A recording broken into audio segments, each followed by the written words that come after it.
Hey everyone, in this video I will show you how to use your Tabby card in a store. First, you need to activate your Tabby card. Take your phone and open the Tabby app. Make sure you are logged into your account.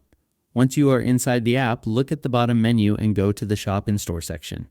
In this section, you will see an option that says Activate for Store. Tap on it.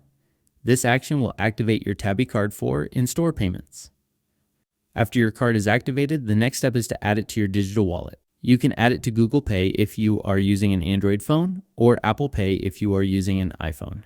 Inside the Tabby app, follow the instructions to add the card to your wallet. Approve any verification steps if needed. Once the card is successfully added, you are ready to use it in a physical store. Now go to the store where you want to shop. Choose your items and go to the checkout counter. When it is time to pay, tell the cashier you will pay by card. Open your digital wallet on your phone. Select your Tabby card. Then hold your phone close to the card reader and tap it to complete the payment. After the payment is approved, the total amount will be split into 4 payments. You can then pay these installments over time in the Tabby app. Thanks for watching.